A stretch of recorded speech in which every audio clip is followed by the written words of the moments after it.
The following is rated not safe for work. It contains strong language, adult situations, and lots of spoilers. Discretion is advised. In the criminal justice system, cinematic-based offenses are considered especially heinous. The dedicated attorneys who investigate these villainous films are members of an elite squad known as the Reels of Justice. These are their stories.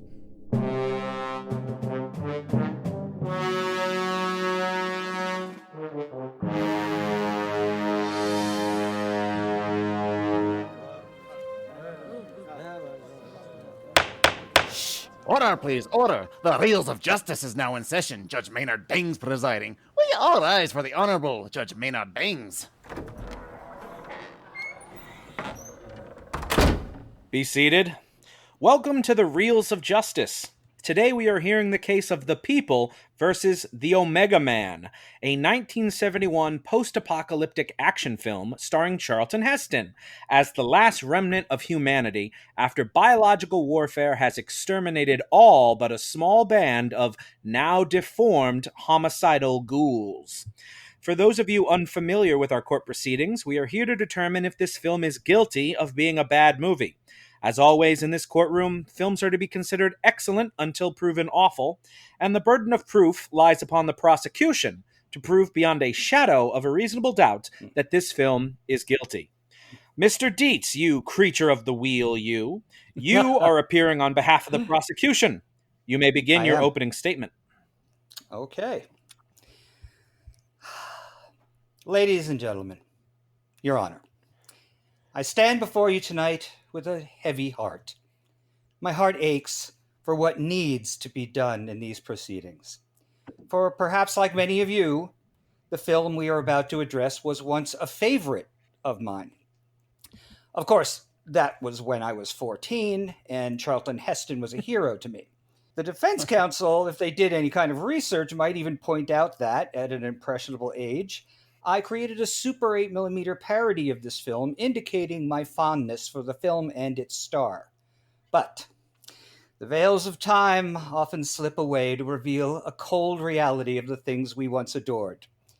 As my friend Frank Darabont has noted, we sometimes revisit our childhood loves at our own peril, for they may turn out to not be the grand epics we believe them to be.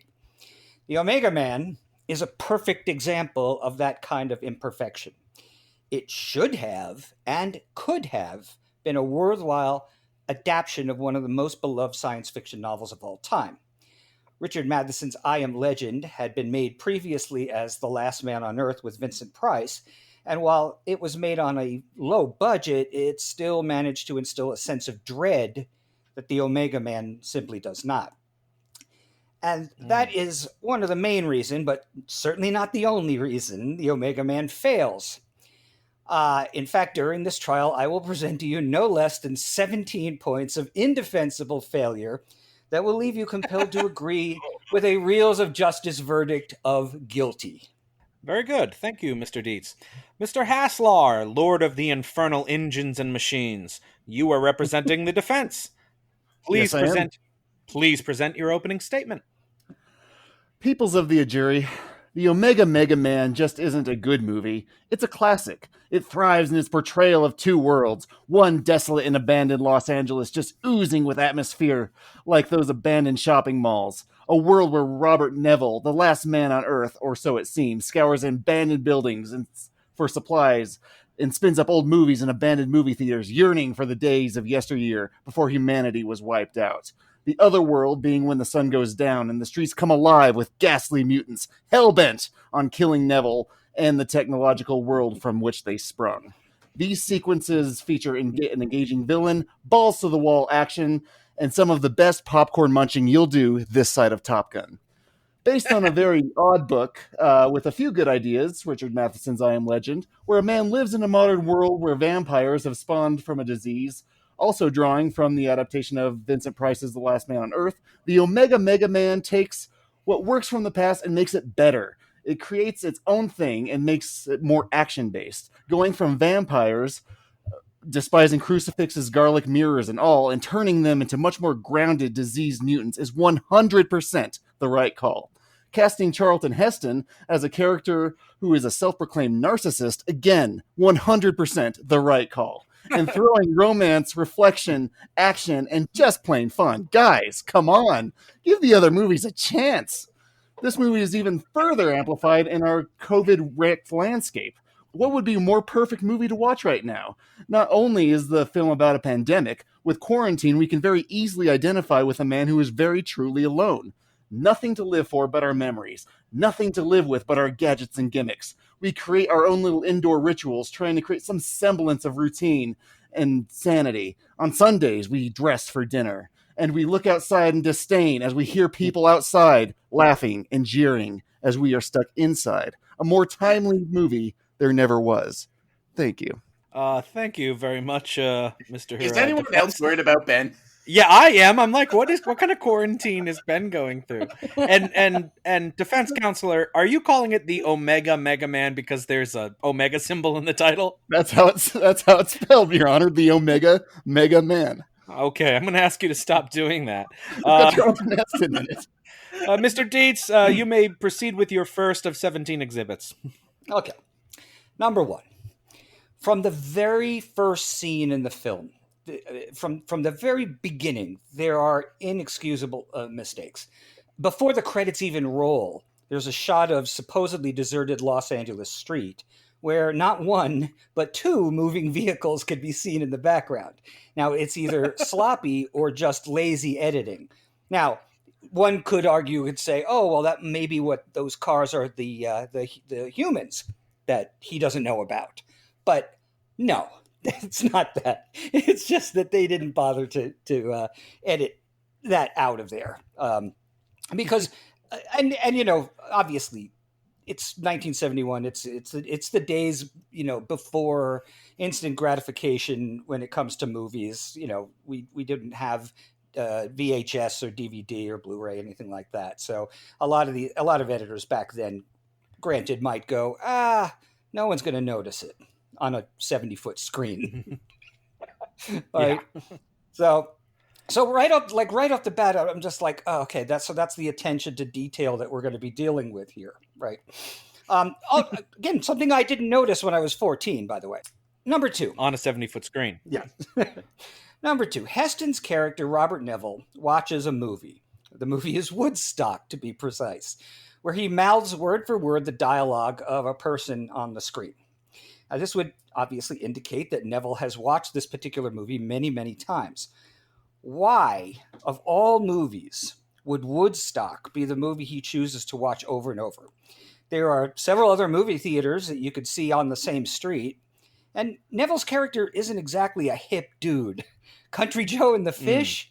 Oh, please. Neville listens to A Summer's Place on his 8-track tape in his car, which is, you know, practically elevator music. And plus, the tape that he inserts is Sinatra's Strangers in the Night, another sloppy edit. It's just an I'm going odd to quickly choice. object, if I may, Your Honor. I think he sort of is a hip dude. Do you see the way that this guy dresses? He's on these like chic jumpsuits all the time, and he's got no one to dress up for. He's kind of nutty, you know. The whole thing is he's just building up like this guy's just always wanting to like build up his own image because he's a narcissist, but there's no one to play to. He certainly is nutty. But I'm going to overrule that because Mr. Dietz actually pointed out the other music we hear him choosing. Well, it just doesn't. So I'm overruling your objection. Okay. Number three. Now, and this is a big one for me. Neville comes out of the movie theater and is surrounded by the sounds of phones ringing. He awkwardly starts to run towards the phone booths, but stops himself each way. It looks really weird. There is no phone ringing, damn it, he screams, and the ringing abruptly stops. Now, this had the potential to be a really interesting character arc, indicating that Neville's sanity is starting to crack, that he's hearing things that aren't there. But there's no follow-up to this. Objection, there is a follow-up. He sees the woman and doubts that he even saw her at all. Yeah, but come on. Most of the rest of the film, he seems perfectly lucid and without hallucination. And I just think that, like, you could, if you removed that from the movie, like, no one would notice. But I noticed. Number 4. After the I imaginary agree. phone. It's not capitalized on as well as it could be. I agree with that, but I do think the defense point holds some water that there is potential for it to be brought up. I do think he is going a little nutty for And good it reason. has to establish that early. Yeah, it just doesn't. The rest of the time, it doesn't seem like the same level of my mind is breaking than as that particular thing does. But okay. Now, after the imaginary phone stops ringing, Neville looks up at the sun setting, which he already did moments before, even checking his watch, by the way, and is suddenly alarmed. It's almost dark. They'll be waking up soon, he says as he jumps into his car and races home. Waking up would perhaps imply that the script originally kept Matheson's intention that the creatures who haunt him were vampires instead of the robed plague victims. This is a point I will return to, by the way. This is just part of it. Number 5. Throughout the film, throughout the film, Heston's Neville is continually removing his shirt when the character doesn't really need to. Objection. It's Charlton Heston, and he has it in his contract that he must remove his shirt. This is Seriously overruled, counselor. It was, even when I was watching the movie, I begged for him to put his shirt back on. This is only 3 years. If you had after that the barrel original chest, are you saying Planet you of the would Apes. not have your shirt removed at every opportunity, sir? I think barrel chest is probably the right term. Well, I was saying is that 3 years, it's only 3 years after the original Planet of the Apes where he was dressed in skimpy rags through most of the movie. But in the Omega Man, he looks flabbier. The love handles are more pronounced. His running through the park bare-chested after spotting Lisa looks so awkward. It's almost distracting. And even when he is teaching Lisa to draw blood from his arm, and then with the brother afterward, his shirt is off. I'm sorry, do you take your shirt off when you have blood drawn? I think it has to be. If I were Heston, I would. It's Heston's misguided vanity. And maybe it isn't his contract. But, boy, if I was the producer of that movie, I would have to be, that would be a clause I would have to take issue with. Because it's just, it doesn't make, the only time it makes sense is when he goes into the wardrobe store and he's picking out other clothes. That's a fair point. I'm not sure if I were in The Last Man on Earth and I have never seen a person in like 3 years, I'm not even sure I'd wear clothes at all, to be honest with you. I'd stop carrying that sort of formality. We do appreciate that Heston kept his pants on for the film. I know. That's true. How far you could have gone further. You should be thankful. Well, my follow-up to that is point number 6, which is the only thing worse than Heston taking his shirt off is him keeping some of them on. The costume design for the entire film is dreadful. When we first meet Neville, he is dressed appropriately, like a great white hunter in a safari jacket. But after that, we are treated to an array of jogging outfits and polyester slacks that really do him no favors. The pièce de résistance, though, has to be the scene in which he states that it's Sunday and always dress for dinner on Sunday. His choice is a ridiculous moss green velvet jacket with a frilly Victorian-style lace shirt. How the crew kept a straight face while filming this is just beyond me.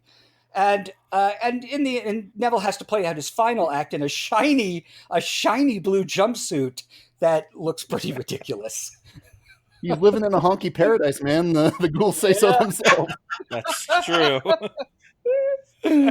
Oh my God! He's allowed to go nuts on it. I kind of love that he's, like I said, he's a little loony, he's a little nutty. He just whatever. No one's judging me. If I want to wear a blue shiny jumpsuit, I'm gonna. All right, that is fair. At least he knows there's no one there to laugh at him. That is true. So number 7, I had a little discussion with my friend Dana Gould, who some of you guys know. Yep. Dana also, like me, is a huge Heston fan, right? And Dana pointed out 2 extremely valid points. Number 1, you'll excuse me if I laugh about it, the sausages. Now, Neville makes dinner for himself, which is a can of beans and a huge string of sausages that he pulls from the fridge, right? Now, according to Neville, it has been 3 years since the plague wiped out everyone but himself and the mutants. So I'm wondering, where did he get the sausages? Number one, after 3 years, and wouldn't you be ill-advised to be eating 3-year-old post-plague pork products? Just me. Oh yeah, I would agree. Maybe But this might explain where like suicidal tendencies. He's just like, I want it to end somehow. Why not death by pork? Well, this might explain where some of the bodies have been disappearing to. Yeah, right. That's true. Ew. Wow. No, I knew that one was coming for me. I thought that one Yeah. was weird. Just like the traffic lights and cars at the beginning. I can't defend it. Dana, number 8 is another one of Dana's observations. This goes back to the costume design. Now, Matthias's brethren are all dressed in dark robes. Was that all that was available? It is obviously intended to reflect a clan-like mentality, but where did they find that much black glitter polyester? And I want to know, who was their seamstress? That's an Was important Spirit question. Halloween around then? I don't know. I think the reason that they want to wear them, though, is it's something very easy to like hide yourself from, like the sunlight. The hood particularly is useful, right? If you can't, if you don't want to see any light. I actually would like to hear, because the cloth that I saw almost looked a bit sheer in it, and it's certainly like bedazzled or shiny, or I think it was described as glittery. Yeah, You would Brother fit Zachary creatures that hate is light like that. don't want reflection. Right. Right. Do you say Brother Zachary has the shiniest outfit of all? He and there's a couple of others who have this. It's black, but it's got glitter all over it, and it's just like, well, I guess it's 1971. I suppose there was a bunch of that laying around, but I don't know. To me, what's a lot scarier, and this is a big point that I'll get to toward the end, but that, like in The Last Man on Earth, they're granted they're vampires. They're not just infected humans, but they're all dressed like they're right out of Night of the Living Dead, and it's a lot creepier. It's a lot scarier. It's I'll get back to that. I'll get back to this. Now let's talk about the music score. Now, well, before that, Mr. Defense, do you have any sort of rebuttal to the costume choices in this film? Whether it be Mr. Heston's or the sparkly robes? I've sort of rebutted Mr. Heston's. I think that it just makes him look loony and flamboyant, and I like that. As far as the mutants go, I think that they like that sort of cult mentality. I think it's sort of, I think they're playing off like the Manson family or something like that. So they wanted to sort of get the like Manson family went around in sparkling robes. Well, I mean, they wanted like a cult. They wanted to have a family. cult where they're all a part of, and they have like these belief systems that don't conform with Heston's, and it's useful as far as blocking out sunlight. Beyond that, it is silly, especially like the white spray paint on their faces or whatever they were doing there. But hey, you got to make a movie on a dime, and this is probably what they had to work with. Yeah. All right, so you're blaming it on budget problems and potentially drug use. Very good. Mr. Prosecution, you may resume your exhibits. Okay.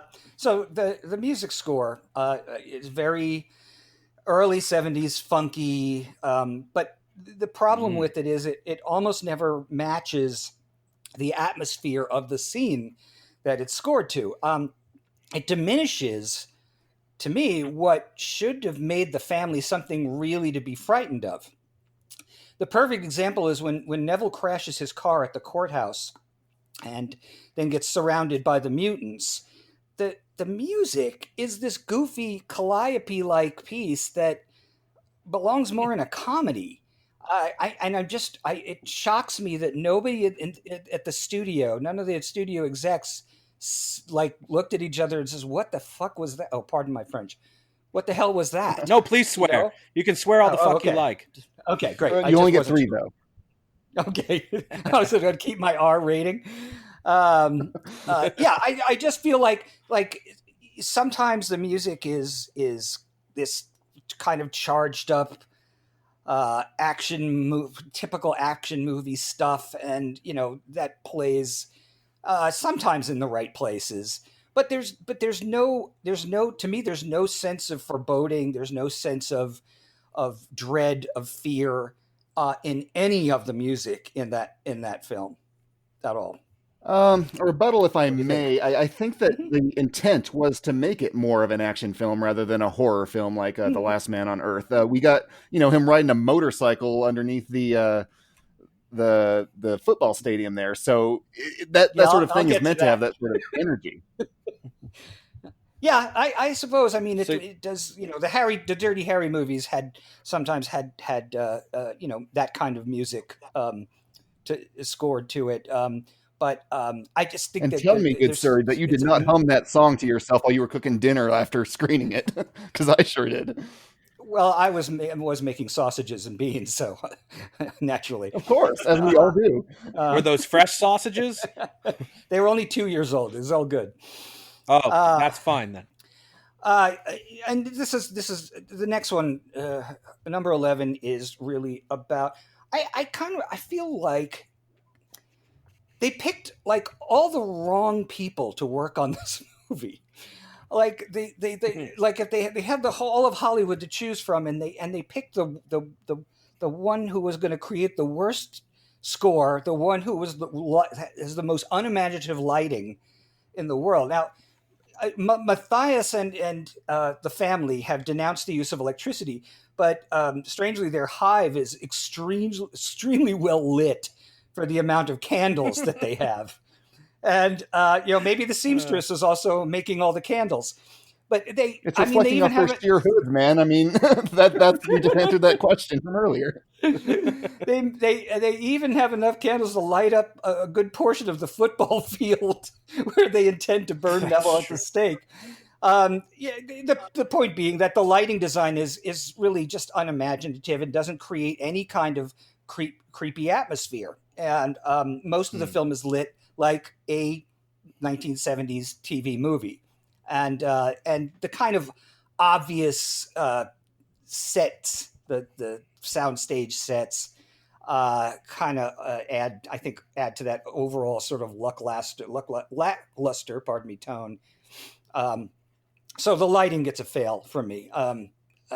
There's so much you can do with lighting to create. To create an atmosphere of over the whole movie, and not just individual scenes. And it just feels like they just set it up and shot it, and there wasn't really a lot of thought put into it. Okay, so you'd say basically that the film fails to capitalize on trying to be very scary. It wasn't trying to be. Her atmosphere. It's so middle of the road. It's just so straight line through the whole thing, and there are scenes that could have been much more intense and much more like, oh my God, what's gonna happen here if they had put just a little more effort into upping the ante when it comes to the atmosphere of the scenes. Mr. Defense, what were you saying?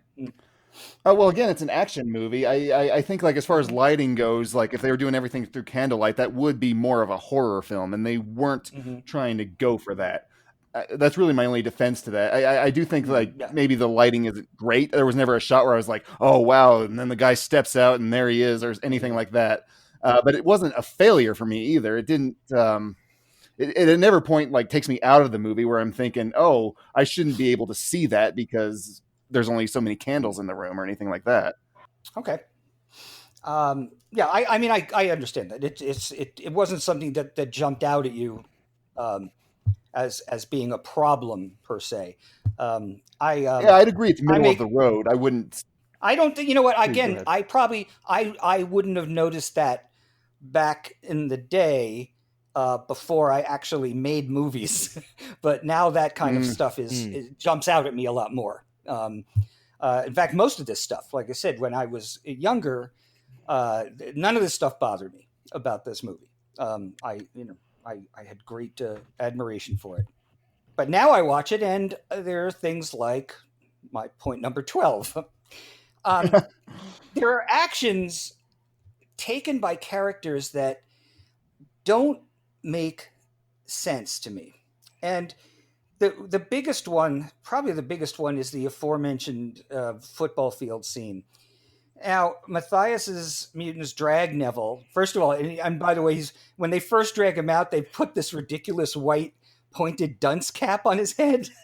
It's like, which is another, Klan-like image, but my God, it looks so stupid. And I think that, it looks to me like Heston actually knocked it off on purpose because he didn't want to be wearing it.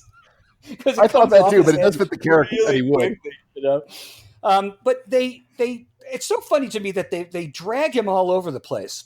Like first, when they catch him in the hotel, then they drag him to what I guess is the courthouse. But he doesn't know where he is. And then they drag him all the way to the football field. And they strap him up to a bonfire and about to crucify him. And just as they're about to light him up, these massive lights switch on, which blind them and render them helpless. They fall to the ground like, ah! And this young man, whose name is Dutch, runs all the way across the field to Neville and, cuts his binds and releases him. And then the two run to the alleys beneath the stands. Then the lights turn off pretty much as quickly as they came on. So I'm a little confused as to how the lights came on. I guess Dutch turned them on. Lisa says something like, oh, he's good at that. But then, why not leave them on and kick the shit out of all those mutants when they can't even stand up? Probably takes a lot of gasoline to power an entire stadium. Yeah, it probably does. That's not even the thing, though, for me. It's that, they run all the way back down under the stadium where Lisa is, there, and she's reveals a hidden motorcycle. Why didn't he just ride the motorcycle across the field and put Neville on the motorcycle? They could have gotten away really fast before the lights even came back on. And instead, I know the answer to this. It's because they want to have a big, exciting getaway scene where suddenly Are Neville... you suggesting we cut the motorcycle scene? Because that's the best scene in the movie. Well... So who knew that Neville was also an expert motorcycle rider, that he could do wheelies and jump over cars and stuff like that, right? He's probably ridden every vehicle in the city. I would. Well, he sure damn can't fly a helicopter. I'll say that. Yeah, that's that was before the pandemic. Afterwards, he's had all the time in the world to learn how to. I'd be like, oh, how does that car drive? I'll try it out. Why not? That's what I'd want to do if I was the last man on Earth. Learn to ride a motorcycle and break my leg. Well, you know what? Here's the thing, though. There was an easy way to have that happen. He drives cars all over the place during the entire movie. I would have had one scene where you see him on a motorcycle that he keeps in his garage. Just something that doesn't seem to come out of nowhere. And by the way, the stunt man doesn't look anything like him. I don't know if you guys notice anything. He does like not. That, I will see that point. He does not look anything like Heston. He looks like he's about 20 years younger. Had he been shirtless? Yeah. See, there you go. And then another question that I just don't understand. If Richie, who he gets the plasma or whatever from Neville, and he's back to normal basically. And here's the thing: if Richie knew where Matthias and the family were holed up all this time, because he tells Neville, he's just like, "Oh, they're at the old courthouse." So why didn't Lisa know that? Because Lisa talks about how she and Richie were with them for a while, and that's how they know. And if she did know, why didn't she tell him? Why didn't she tell him? They're down there at the courthourse. I'm not sure that he ever asked when he was with her. Does he? Well, she knows that he goes around hunting them. It would actually help. She says, "Oh, we're scared of you sometimes because you shoot anything that moves." It just felt like they just ignored him just because they're in his way, right? He's needing to get supplies and stuff like that, so he's going to need to shoot someone who's trying to stop him. But he never asks where are they holed up. If I could, I'd destroy them. He never says anything of that nature around her. It's only that scene with Richie that he does. Still strikes me as weird. And also, he Neville has several opportunities to kill Matthias and vice versa. Cut off the head of the snake, as the saying goes. But he never does. The worst one is he's got Matthias. He's gotten a knife to Matthias's throat, and he still lets him go to run away. It just doesn't make sense. After all, this guy's been trying to kill him all this time, and then they resort to the gun is jammed at the worst possible moment, lazy screenwriter moment. Well, the machines finally failed him. Exactly. Yeah. There you go. Okay. All right. So you want to respond to that, or shall I move on? The one point that I didn't respond to that I think makes some sort of sense, where they're like he's at the courthouse and he's at the football stadium. You got to think of Neville as these guys Antichrist, right? Like it's like Saddam Hussein going down. It's like Mussolini hanging upside down. It's like you got to make a spectacle of it. You're never gonna see this again, so you're gonna need to have all your members there in witness to the great devil going down. So I believe that's why they sort of parade him around and make a big show of it. I could see that. I would agree with that, actually. But I mean, I think it's real. Maybe it's more about Neville having to look. When those lights came on in the football field, I would have taken out Matthias right there before I ran away. It's just like he's helpless on the ground. But maybe he was in a hurry to get out of there. It's easy to be a Monday morning quarterback. He's probably more concerned with saving his life. I would be. I'd be out of there. Oh, perfect. So and a lot of the problems with the movie for me, is the screenplay. In particular, this is number 14, the dialogue. Now, with the exception of Anthony Zerbe's Matthias, who has some great stuff. He's terrific. He's one of the things that makes me still go back and watch this movie from time to time. Right. Mm-hmm. But the majority of the dialogue is just so hackneyed and obvious. And Neville's conversations with himself and the bust of is it Caesar? Is it Caesar or Nero? Yes. I don't remember. Yeah, it's Caesar, I believe. It's Caesar. It shows no real imagination. It's exactly what you'd expect he would say, with the chess game and here is an example, Ben, where I think these conversations could have revealed more of a strain on his sanity if the writers had put any real effort into it. But they're so quick to rely on, smart alecky one-liners that, sound like they were stolen from a Roger Moore James Bond movie. There's nothing. He doesn't say anything where you can go, yeah, right. Of course he's going to say that. Did I tell you they almost got me today? Yeah, they almost did. I mean, just, I don't know. I got lucky, I tell you. But now, the husband and wife team that wrote this are also the ones responsible for the terribly exposition-laden Battle for the Planet of the Apes. So kind of explains a lot. Because that is another movie I considered to take on here. And again, from somebody who loves Planet of the Apes movies. So anyway, I did like about the dialogue is him making dad jokes to himself, because I would absolutely do that if I were the only one in the room, like never having to be really funny, just sort of funny to myself to keep myself amused. Like, third straight year. Oh yeah, never a cop when you need one. Oh, God, that just. See, I threw up a little in my mouth just now when you said that, because never a cop when you need one. Oh my God, jeez. I don't know. Granted, I'm a screenwriter by profession, so that's going to bother me probably more than it bothers other people. But that is true. Don't you think most people would do like those sort of dad jokes though, like in complete desolation over 3 years? I don't know, but I feel like there was more opportunity to have more of there's no phone ringing stuff in there in that dialogue when he's home alone.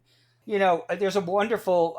I know they're not really. They're two very different kinds of movies, but they're both based on the same source material. And there's a scene in The Last Man on Earth where Vincent Price sits down with his little movie projector and he's showing video. He's watching 8mm movies of his past, and he breaks down. And actually, this is perfect because this is actually my next point. Okay, 15. We're almost there, guys.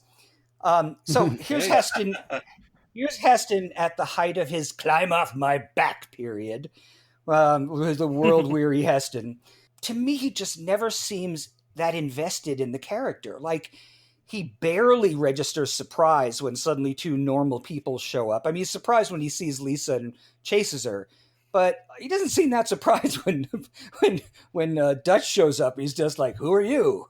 And to save his life.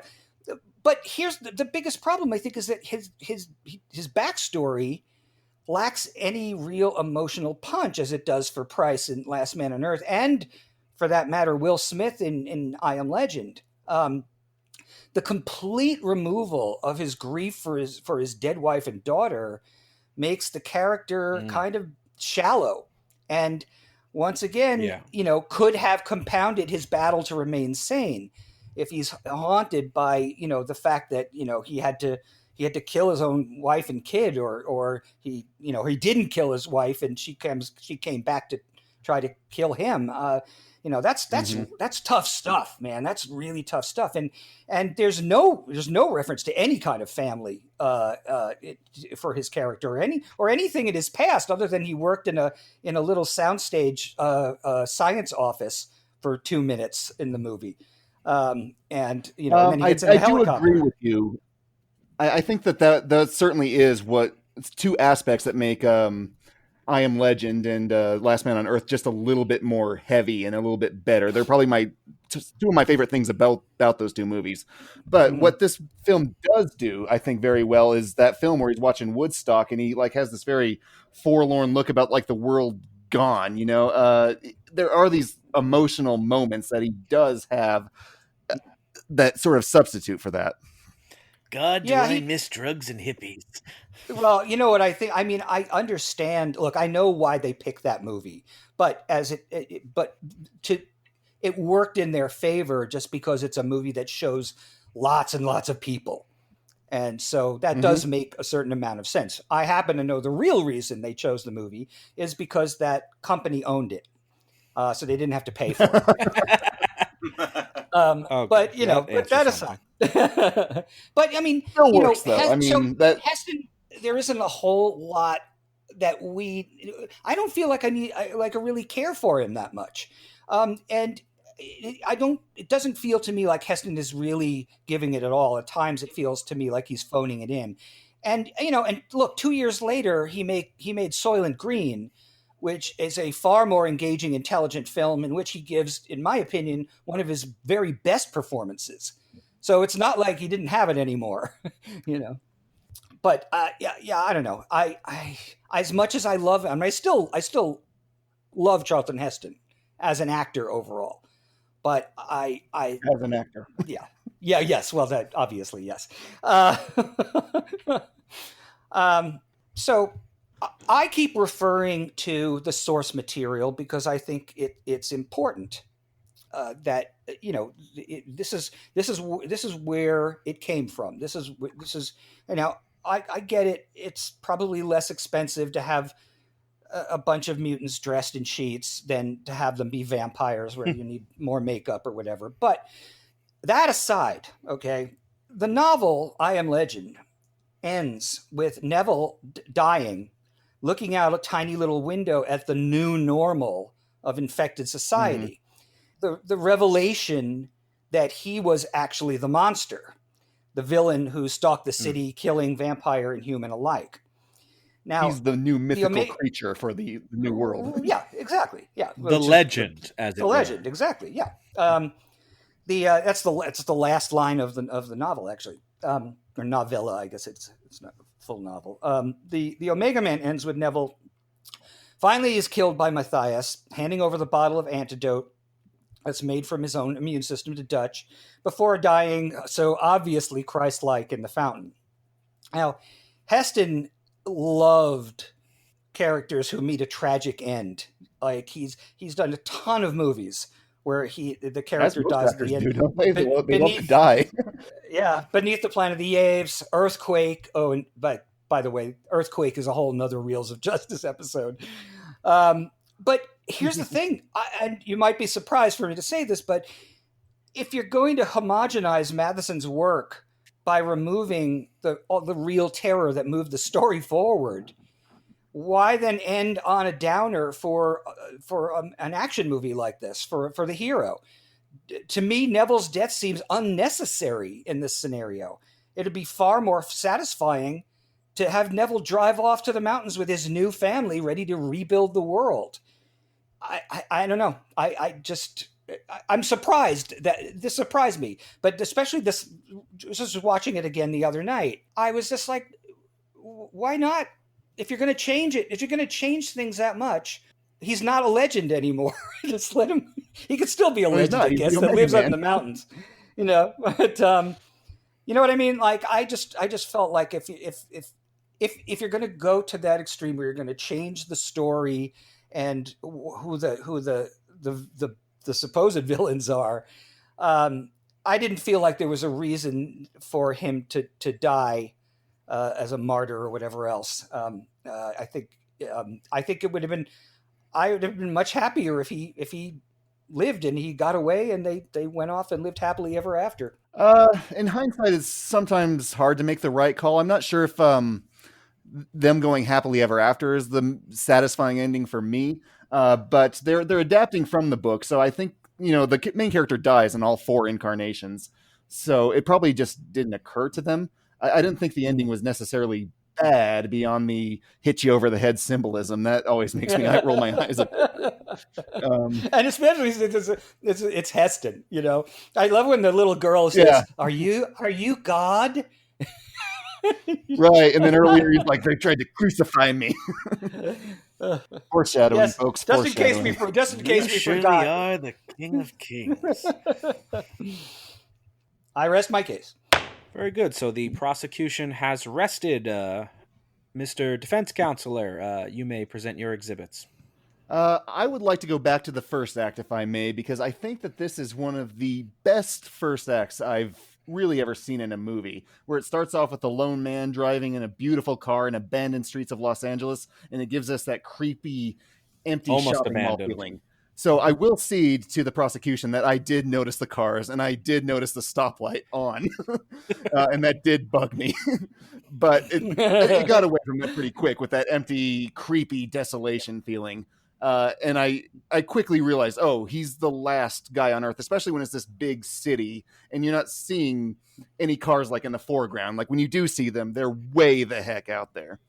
I mentioned before, I like that he cracks dad jokes to himself. That again, we start to get an understanding of who this character is.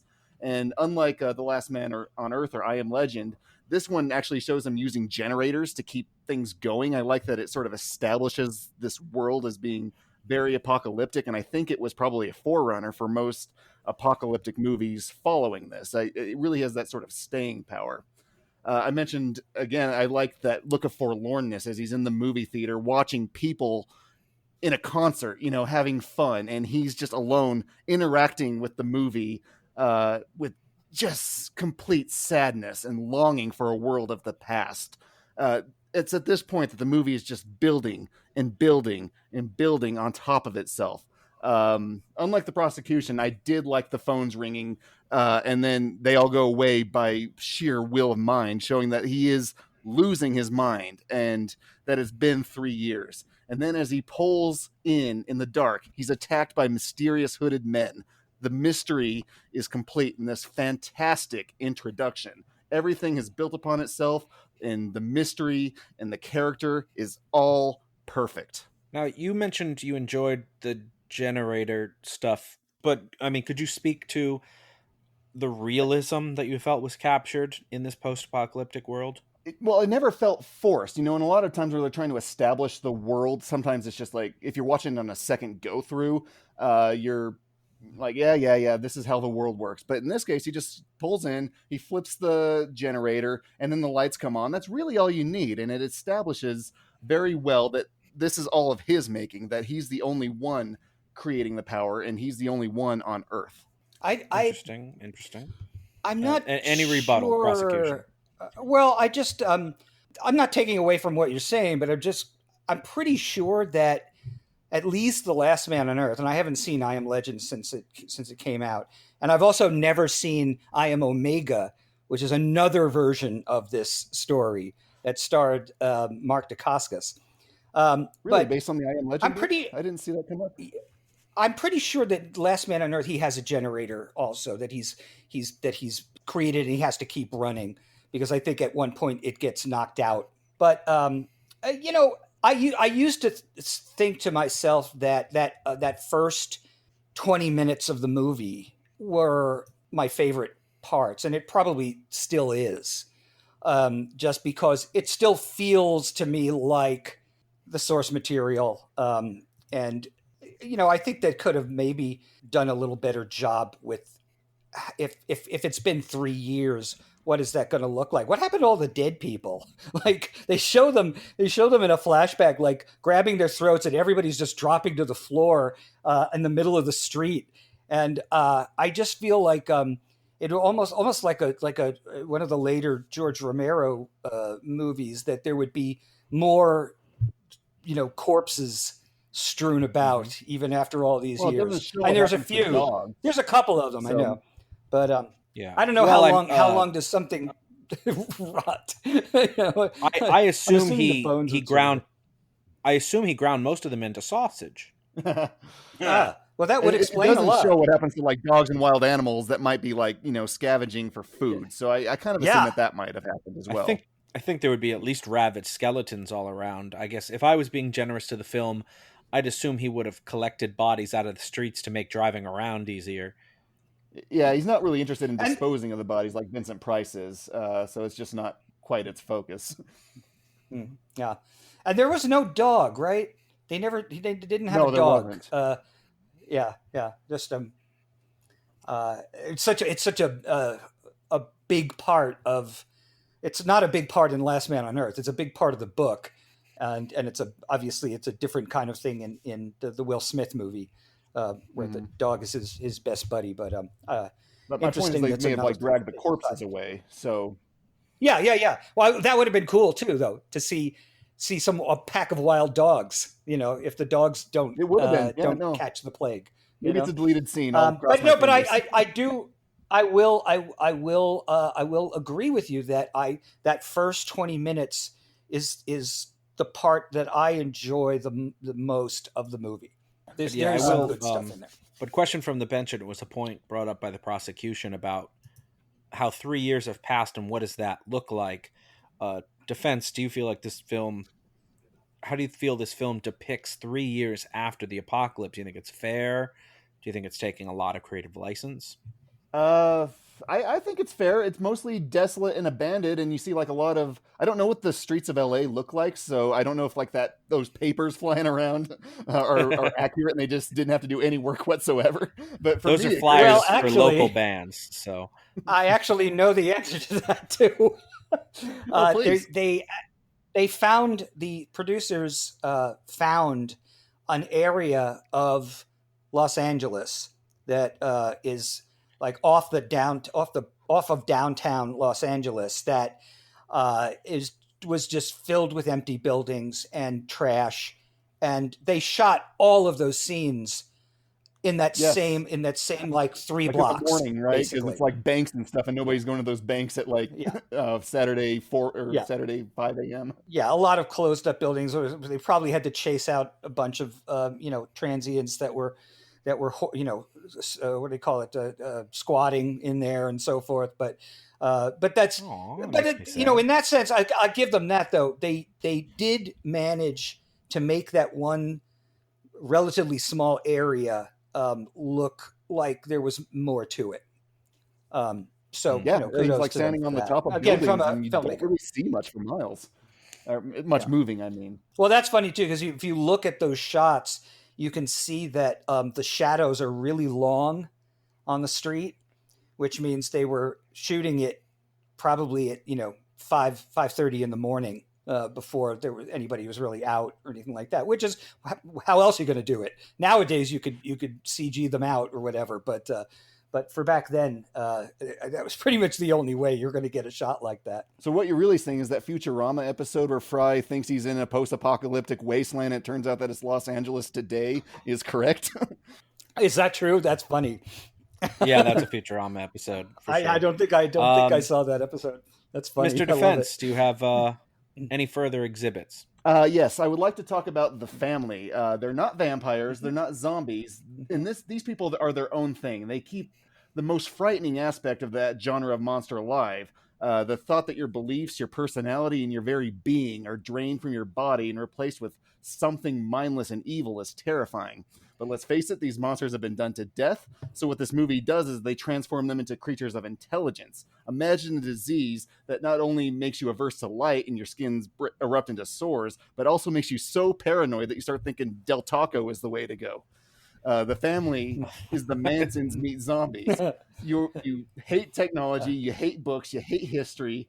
And instead of having the intelligence to blame specific things for all your problems, you broadly scapegoat all your problems on these concepts. For me, that loss of identity is very terrifying, and I like what this film did with them. I guess the one thing about the family, well, not just one thing, but one thing about the family that really kind of bothers me is that, like, Dutch establishes, sometimes they turn right away. And it just seems kind of funny to me that, like, in 2 minutes, your hair turns white and your eyes go albino, and not only your physical appearance, but all of a sudden, boom, you're evil. All of a sudden you don't want to be a good guy anymore. Like when, Lisa just like drops everything, is like, oh, I'm a bad guy now. There's no gradual to it, She does seem torn throughout her transformation, though. She's like, Neville, oh, no, Matthias, oh, Neville, oh, Matthias, So, like, I think it makes you paranoid more than anything else. Okay, well, we'll leave that one up to the jury. Mr. Defense, you may proceed. How cool was that motorcycle chase? I just want to say. I heard it was the coolest part of the movie. Second coolest. The first 30 minutes is the coolest. Okay, that's changed in the past 30 minutes, but okay. I think on those merits alone, I rest my case. Very, very good. Both the prosecution and defense have rested their cases. The attorneys will now present their closing arguments. Prosecution, you may begin. Okay, so number 17 and my closing argument. To me, the most important reason the Omega Man fails, and many of my earlier points contribute to this one big issue, and that is, it isn't scary. And maybe, I know, the defense is going to argue that it wasn't meant to be, but the sense of horror and dread that permeate Matheson's novel and both other film versions of this with the same source material is completely absent from this film. They were intended originally to be vampires, obviously, that were deadly, ravenous creatures that are not organized or eloquent. They are the reason you can't be out after dark. Matthias and his family are only marginally creepy, and Neville never seems to really be that afraid of them. Like he's so sort of macho and narcissistic that, obviously he doesn't want to get caught and killed by them, but he also doesn't seem that worried. Now, and here's the problem for me: if he's not afraid, why should we be? The music, the costumes, the dialogue all work against making the Omega Man what it should have, could have, and to me needed to be. But at almost every turn, it misses the mark. Richard Matheson himself remarked, that he was not upset by the Omega Man because it was so far removed from what he had created that it was practically insignificant. And that, ladies and gentlemen, is a damn shame. A damn dirty shame. Thank you very much. Defense, you may present your closing argument. Jury members, I firmly believe that this film has a little something for everyone. This isn't I Am Legend. This isn't The Last Man on Earth. This is its own thing. This is the Omega Man. For you, Mr. Rodriguez and Mr. Maynard, the Omega Man inspired your favorite show of all time, Mystery Science Theater 3000, with its poignant scene where Heston, the last man on Earth, interacts with a Woodstock film alone in a theater. For you, this film would have to be a firm not guilty. And for you, Mr. Schlender, Whoopi Goldberg film that you are, for you, this film entranced your heroine with its early depiction of an on-screen interracial kiss. For Whoopi, Mr. Schlender, for Whoopi, you must give this film a not guilty verdict. I think Neville himself said it best when he said, "They sure don't make pictures like that anymore." The address. That was funny because they don't make any pictures anymore. Thank you both. Members of the jury, Mr. Rodriguez, Mr. Maynard, Big Papa Schlender. Thank You have all heard the facts concerning this case. It is now up to you to determine if this film is guilty of being a bad movie. The bailiff will escort you to the deliberation room to render your verdict. All right, everyone. We heard a very interesting case with very direct appeals that I'm finding incredibly hard to ignore. I'm thinking I have to do it for Whoopi. So let's start counterclockwise. Why is it canon that you love Whoopi Goldberg now? Well, it's Whoopi, you know? She did that movie with Gerard Depardieu, Bogus. I mean, it's not a good movie, but it's a movie she did. The only so podcast Brian, ever mentioned Bogus. Yeah, let's talk about this movie and not Whoopi's oeuvre, which also includes Theodore Rex, which is a weird movie. Well, first off, this is it's kind of at a disadvantage because it's both kind of exploitation and pulp. So it's not a traditionally great movie, but arguments can be made, I guess, for its worth, that they don't really conform to what you would typically call a great movie. And like Sister Act. Yes, exactly. Like Sister Act. No, Stop like with the Sister Act Whoopi. 2, Back in the Habit. But the way that I approach this film, I've seen it 3 times, and I like it less every single time I see it. But no matter what I find that kind of draws back from the quality, there is something kind of just, I don't know, it's kind of elemental about it that still appeals to me. But I can't honestly say that it conforms to any, as I said, like traditional goodness. I'm glad that you brought up the exploitation element of it, because that really touches on some of the stuff that didn't make sense, like the music especially, right? It's a very exploitation film kind of score. Yeah, it's what's I'm blanking on the word. Funky fresh is the term. Yes, yeah, that was the word I was blanking on. Funky fresh. No, contradictory. It's not really, it doesn't really fit what's happening in the film, but it is something that was of the moment at that time. Like Shaft had just come out. So this was and the same reason that like Rosalind Cash's character's in there, because the Black Power movement was big. It's not because it's essential to the movie or because it actually fits, although I do like it. But these are things that were meant to appeal to a certain audience. We needed a character to call Charlton Heston a honky throughout the movie. That was important to me. Very good point. Point taken. And I think she does fit. One of the things I read online was this idea of the interracial romance not having any kind of stigma because there's no society around to judge them, just as there was no society around to judge his choice in clothing or talking to himself or anything like that. So I think that all builds on itself quite nicely, even if it's unintentional, you know. Like, I think this idea of like what happens when there's no society to judge you, and of course the people who want to judge them, you know, are like the freaky family types, you know. So it's but they're clearly not divided by racial lines anyway. Well, no, they're not either. Yeah, no. So I mean, like, that's just another piece of that puzzle. But I think I think Matthias even says something about that, right? Erasing your hate, letting go of your old hate. He talks about that. Like, that's, race isn't what divides us anymore. It's the diseased and the not diseased. That's what you want to stick to now.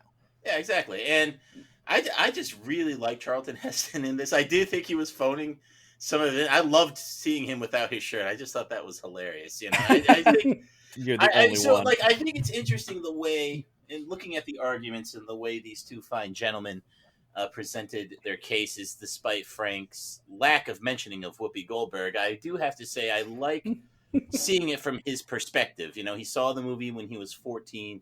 Charlton Heston's larger than life. I mean, this is a huge movie. There's action. There's that's action. That's sexy. It's all these different things, That's right? not sexy, but And no, it is. Charlton Heston doesn't have his shirt on for a lot of the movie. yeah, exactly. Anyway, so and that's that was something when Frank said the movie's not scary, I'm like, every time Charlton Heston took his shirt off, I was scared. Well, and so I thought it was very scary. You go into a lot of these. You go into a lot of these older movies, I feel, too, if you're not watching them when they're contemporary. Like, a lot of them don't feel scary. I mean, you got a few that could still pull it off, I suppose. But, when you start, going back, a lot of them just don't feel scary because of the effects or because the story so well and things like that. So if we were to watch it at the time, I wonder if we would have a higher expectation of being scared. I didn't go into this with an expectation of being scared, to be honest with you. I thought it's like, okay, it's Charlton Heston. He's probably gonna, ham it up, overact. I know, like, it's a violent movie, so it kind of delivered on a lot of how I was expecting, but again, here we are watching it in 2020, and obviously the COVID parallels are going to come up, which I thought were pretty interesting. Again, I'm still worried about Ben. I think he's going to be all right, though. If I recall correctly, it was sold as an action film, not as a horror movie. No, I think it is. I think it is sold as an action movie, but I think the point is that it's based on a horror novella, and that I think that was the point, is that it strips away a lot of that horror. And I think what the prosecution brought up is that, Heston never seems afraid during the movie. There is one point where I think he does seem very afraid, and that's when he first mentions the sun going down, I've got to get home, and he's driving in like a full panic, nearly in total terror. And then there's a couple other moments like that where he seems to have terror, obviously, when they actually capture him.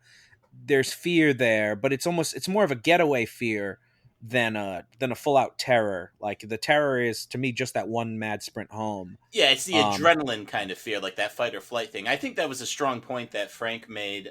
It seems like they were going to be going in a different direction with Charlton Heston's character at the beginning, with that whole phones ringing thing, because I thought, like, oh, hey, this is interesting. This guy's kind of going crazy. And I think they maintain this idea that he is, like, he's not, like, going crazy, not, like, losing his mind, but he's not as all there as he once was, and there's things like him wearing the crazy clothes, talking to the statue, feeling up the mannequins and things like that. But none of them are at that same level of hearing the phones ring. Like, I thought that could have been something really neat and special, and they ultimately did nothing with it, and his attitude towards fear changes. So it seems like that first 20 minutes, they had a different movie in mind than what ultimately ended up happening.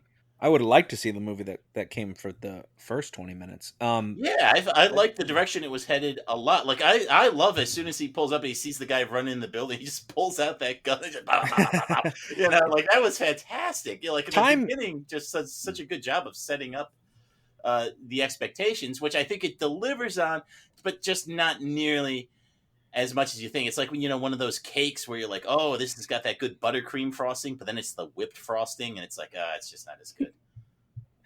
Time is an interesting point that was touched on, but I think not enough, because I think that's one of the weakest things about this movie is it's supposed to be 3 years that passed, and it doesn't, to me, look like 3 years after all humanity has disappeared. I think he would be crazier. I think he probably would be less clean. And then, what was touched on is, like, would he eat 3-year-old sausage? Like, certainly the food he'd be able to eat is extremely limited. But on top of that, I know we mentioned it when we watched the movie, but the gasoline would never last that long. Gasoline only, you can store it only for a few months at a time. Gasoline is hard hard to store, even if he was using alternative. It wouldn't keep for 3 years, so his generator would go down anyway. And I don't know why they necessarily did 3 years. This could have been 3 months after it, and it would have closed those gaps to me, where it's like, okay, this I could see him being like this after 3 months, not after 3 years. I think he'd be wildly wasn't different. It the future? Isn't the apocalypse take place in the future from 1971? Yes. So then why does the future plus 3 years look like 1971? That's true. I don't know what future date it actually is, but I mean, if Woodstock was in theaters, that was a 1970 movie. Yeah. So, this movie takes place in 77. You know, but I think you can. I think you could pooch that. I mean, like this movie, like it takes place in 2015, but it was filmed in 2012. I mean, like it'd be fine. You know what I mean? So, like Logan's Run in the far future. I'm not worried so much about the year. I'm worried about the passage of time. That was actually shown, like the actual passage of time. For me, the most devastating thing there'd be more plants overgrown and stuff. Go on, Ryan. By mentioning Soylent Green in comparison, that damns it immediately. Soylent Green is a so much better movie. Like a genuinely great movie that actually holds its weight through the entire thing. Whereas this, I think, as we all seem to be in agreement on, the first 20 minutes indicate a much more interesting film than ends up transpiring. Yeah, I mean, for me, and Dylan has said it over and over, he's referring to him as Charlton Heston because that's all he feels like. He doesn't feel like Robert Neville. He feels like it's just Charlton Heston walking around in zombie worlds.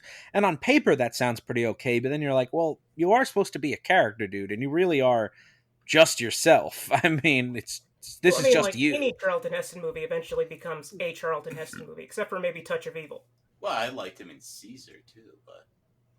not saying he's bad. I'm just saying that he eventually goes over the line. But that's like he's just such a larger than life guy. I mean, you would say the same thing about a lot of John Wayne movies. Like The Searchers is really good, but people will say John Wayne before they'll say Ethan Edwards. You know, and that's not a knock on John Wayne at all. And I don't think it's a knock on Charlton Heston that he was in the groove, his niche. You know what I mean? I mean, you were just talking about how great. Yeah, you were just talking about how great Soylent Green was. I don't remember what his character's name in Soylent Green was. I think he was a detective or a reporter or something. Well, I don't know if I care about what his name is. I might care about, did it feel like it was just Charlton Heston running around in Soylent Green world, or did he feel like he was somebody else? He felt like the cop until the end, basically. Yeah, the most famous part of the whole movie that everyone knows. So anyway, I'm gonna simplify this. I don't think there's enough there to say this movie is bad. You know, and that's what we're supposed to do here at the Reels of Justice. We do two things. We decide whether the movie's bad, and we do it for Whoopi. So I'm going to say not guilty. You're doing it for Whoopi, though, huh? Well, no, I honestly, I just don't think there's enough there to say it's bad. I think there's enough in this movie that's compelling. I think Frank made some excellent arguments, you know, that are worth considering. You know, like it's not a great movie. I'm not going to go out and say you should watch this. I think the Simpsons parody, The Omega Man, is better than this. But this is a fun movie. You get to see Charlton Heston just kind of acting crazy and cutting loose. It's a lot. I just think it's a lot of fun. And the things I didn't like about it don't outweigh the things I did like about it. The stuff that's going to stick with me is a lot more fun than the things I would have quibbled about. So I can't say it's bad. You know, I'm not going to sit here and say it's great, you know, but it's firmly in the not bad camp for me. So that's where I'm coming down. Ryan? I am practically of the same mind as Dylan. It is... You're doing it for Whoopi? Yes, I always do it for Whoopi. The deficiencies of it are enough that people could logically say this is not a great movie. But there is enough worth in there to stand and say that it's not a bad movie. So I'm going to have to go not guilty.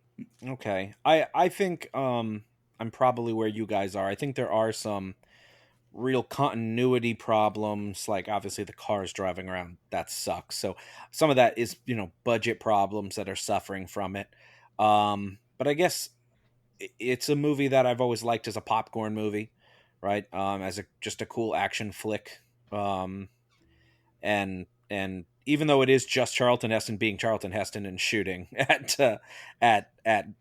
ghouls, that's not a bad thing, I think. So I'm going to go not guilty as well. They should remake the movie with Jason Statham, just lean into it being an action movie. And there you go. Just take it all the way. I don't know who else could be a crazy action hero the way Charlton Heston could be, but I'm sure there's someone out there. There's got to be someone out there. Ryan would know.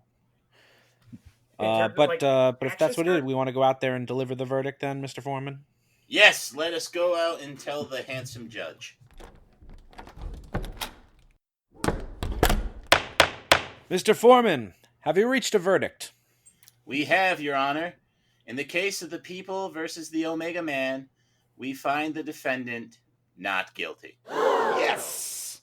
Justice, sweet justice. The verdict is so rendered. As recompense for these outlandish accusations, I sentence all of us to listen to Charlton Heston ramble on about guns for several hours. Court is adjourned. No!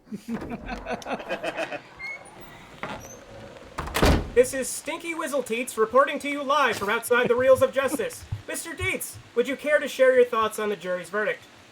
Well, I have to say this. When it comes down to a situation where it's a bad movie or not a bad movie, I have a kind of a problem with that. And because I don't believe in calling a movie bad. I think movies are either successful or unsuccessful in what they intend to do. But being someone who makes movies, I don't like to call other people's movies bad. However, that aside, I completely accept this verdict. As I said, this movie was a big part of my childhood.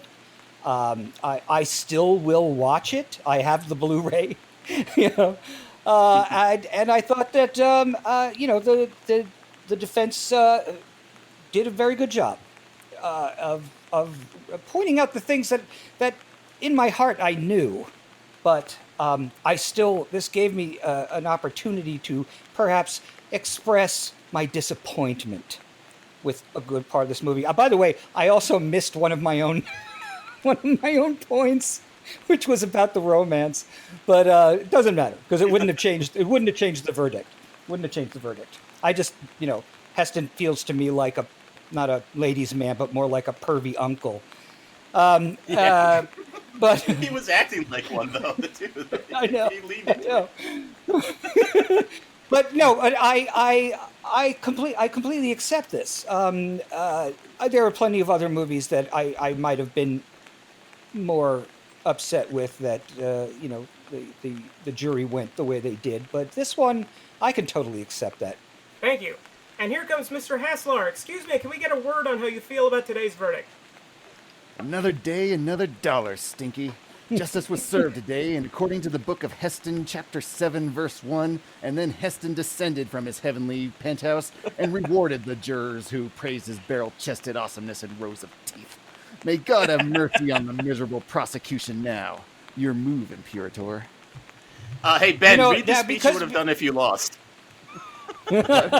I said, read the one you would have read if you lost. I'm just curious now. It was pretty much the same thing, except the judgment is on the jurors. Oh, okay. Well, except the fact that you used one of Heston's worst lines at the beginning of your speech just now makes me take back everything I said. It's a bad movie. Thank you for whatever that was. That's all we have from the courthouse today. Let's go back to the studio for post-trial analysis. Whizzleteats out. We got to get rid of that Whizzleteats, guys. They got to get rid of him. That was a lot of fun, Frank. Thanks for coming on and debating this with us. Yeah, that was a great case. No, I enjoyed. This is a blast. Very well argued. I love that you came in with so many points. You were ready to go. I was sweating when you said 17. I was like, I have like half a page. And you brought in Dana Gould, which we always appreciate. Yeah. But Dana is like I said, Dana is a fan of Heston, a fan of the Planet of the Apes movies, a fan of the Omega Man in the same way that I am, which is that, we recognize all these problems, and to us, it makes it an unsuccessful movie. But he's great. You should see if you should get him on Reels of Justice. I'm sure he would have a good time picking a movie. Absolutely, but we'll boy, definitely I tell you reach something. out. I would not want to go up against Dana. I would do it any day, but it would all depend on the movie he picked. If I, so we'd have to see what movie he picked on here. Conquest So of the Frank, Planet of the I'm sure he wouldn't do Planet of the Apes though. But Frank, what's No. keeping you busy lately? What do you've got going on?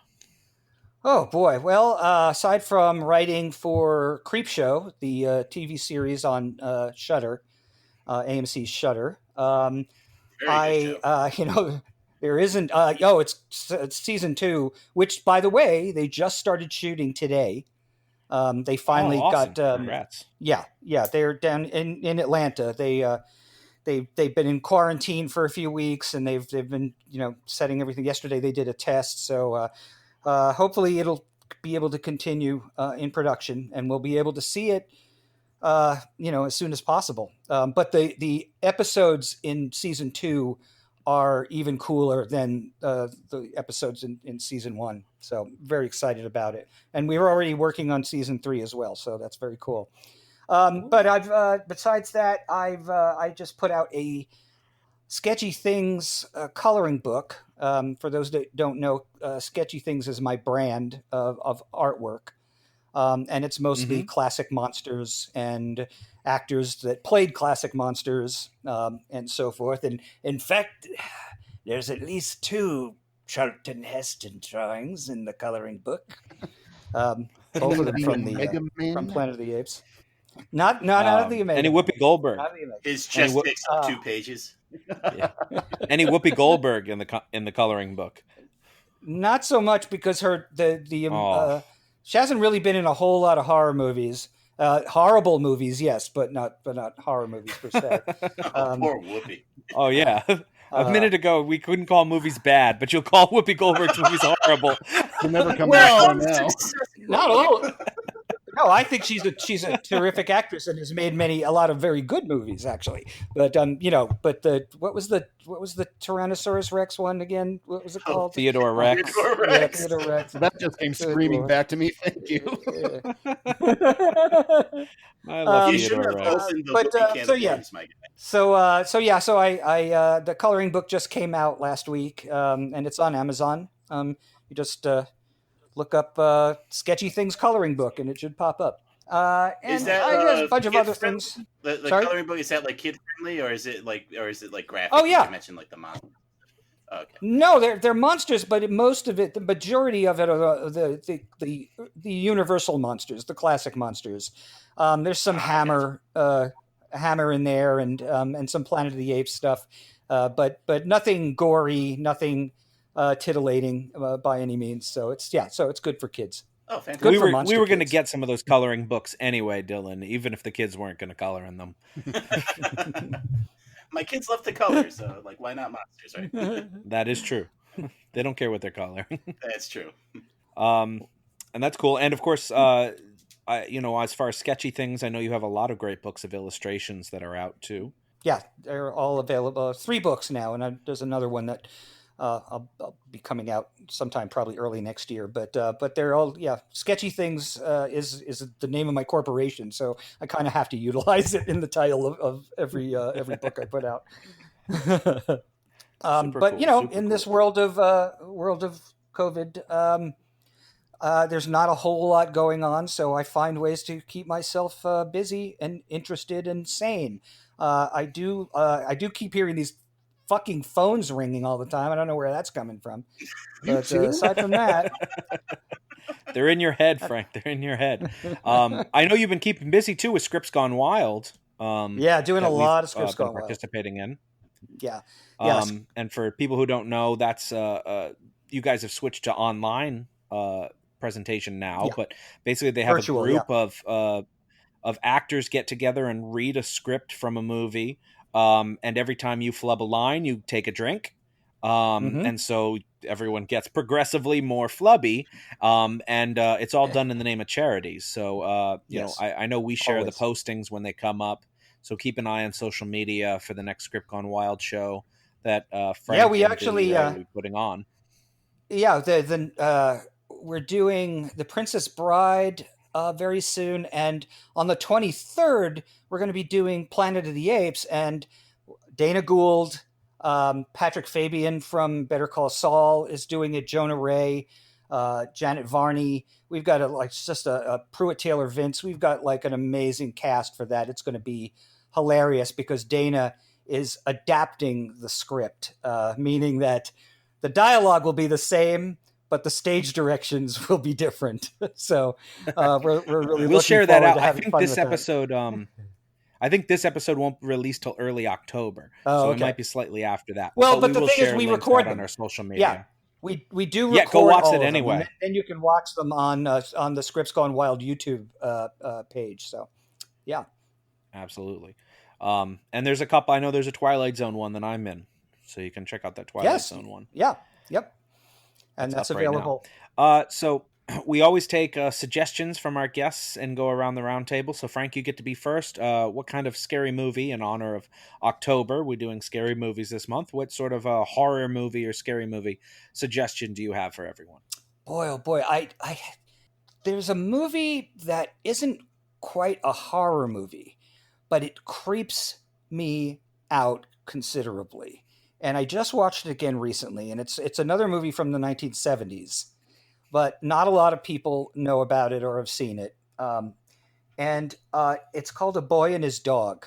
Oh, and I've seen it's that. really Awesome movie. It's a science fiction movie, really, because it was based on a short story by Harlan Ellison. But it was directed by L.Q. Jones. It was one of the only two things that he ever directed. He's still with us, by the way. He's in his 90s. And it stars Don Johnson and Jason Robards. And it's this completely creepy vision of a post-apocalyptic, wherever it is, world. It's never quite clear. I guess maybe it's supposed to be the Midwest somewhere, but everybody's out for themselves. And there's the hero is a guy named Vic, played by Don Johnson, and his best friend is a dog, but the dog has telepathy. They can talk to each other in their minds, and the dog helps him find food and women and so forth. And everything's going great until they discover a whole nother community beneath the surface of the dried out world, and a lot of really weird, crazy things happen, and I find it to be extremely creepy. And even though I wouldn't call it a traditional horror movie, I'd say it's really good for a couple of weird chills on a October night. Doesn't L.Q. Jones do the voice of the dog as well? Oh, sorry. Say again, Ryan. Doesn't L.Q. Jones do the voice of the dog? No, actor named Tim McIntyre does the voice of Blood dog. Yeah, and he's hilarious also. So it's got this great mix of creepy sort of Mad Max kind of stuff and humor, which is, to me, is always important, even in the most scariest of horror movies, have a little humor. Very cool. And where can Ben find a dog to help him find women? Only in the future, my friend. Only in the future. I think Ben, you have to wait till you World get to War go III. next. Ben, you get to go next since I ribbed you. Oh, sorry. I'm going to recommend Pulse, which is a Japanese horror film that, like the Omega Man, deals with loneliness, and it gets pretty apocalyptic as it goes along. While looking for places to belong, people turn to the internet as sort of that catch-all because someone out there will surely understand them. And it's in that search that they start running into cyber ghosts, which is not as dumb as it sounds, and they disappear in a cloud of ash. So with all due respect to Thanos, Pulse did it first. All right, super cool. Cyber ghosts. I'm going to recommend, since I was the judge, I'll recommend The Last Man on Earth. We talked about it a whole bunch. It's another adaptation, the first adaptation, I think, of I Am Legend. Yep. And it stars Vincent Price, who for me is a bigger, better character than Charlton Heston. And he's basically a scientist who's inventing a bikini machine. And, no, wait, that's wrong movie. Sorry. Hold on. My bikini machine. Dr. It's Goldberg my- is shaking his head in disapproval. Right My now. bikini machine. Uh, I wish I had a nickel for every time we mention that bikini machine around the house here. oh my God. Ryan, what have you got for us? In honor of the occasion, my recommendation is a documentary about a spooky movie called King Kong. The documentary was co-directed by this week's prosecutor. It's called Long Live the King on Amazon Oh. Prime. It is an Thank awesome kind of compendium of like the impact, the influence, and the legacy of King Kong. And earlier this year, I had done a kind of a deep dive on the franchise on the other podcast that I do, the Coolness Chronicles. And I watched this after I finished doing that kind of deep dive, and I was so delighted that practically every single thing that I thought was interesting and important about these movies and even the theme park rides was represented, and it was made much funnier than I could ever do. And it's streaming on Amazon Prime. Yes, Long Live the King is great. It is on Prime, and it's a super cool documentary, a must-see for any King Kong fans out there. Oh, thank you, guys. Mr. Schlender, what have you got for us? Well, if there's one thing I love more than Whoopi Goldberg, it's living scarecrows that kill people. So I'm recommending Scarecrows from 1988. A group of paramilitary thieves end up being betrayed by one of their own and land in a haunted cornfield where they have to fight living scarecrows. And it's an amazing movie. 1988 Scarecrows. Just watch it. Scarecrows. I definitely like it too. And in the spirit too, we mentioned Long Live the King. If you can track down Beast Wishes, Ryan, you would love that too. That's just a great documentary of basically one of the best living memorabilia museums from sci-fi and horror. Bob Burns, right? Yep, yeah, Bob. And his wife? Yes. Yeah, it's on Frank my should list. know he's right here. He made the documentary. Yes. Rob, Yes, Bob Bob and Kathy Burns. award-winning Frank Dietz Bob is right Kathy here Burns. who made it. Yeah, exactly. But Beast Wishes is another cool documentary that I know you would dig, Ryan, and just getting to see everyone's expression as they hold like all these great props and pieces from wonderful horror and sci-fi film history. I'm already crying. Why do we end every episode with Ryan crying? Because With we got that, tired of ending every episode with Ben crying.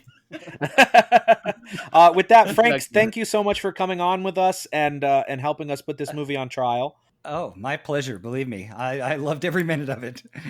Yeah, we'd love to have you back to do another film in the future. Sure, absolutely. And I'll with start that, we making are a list. all out of show. Yes, make a list. Check it twice, please. And with that, we are all out of show for the week. But we hope you'll join us next time as the reels of justice keep turning. Later. Adios. Bye-bye. Please follow us on Twitter at Reels of Justice, Instagram Reels of Justice, and Facebook.com/Reels of Justice.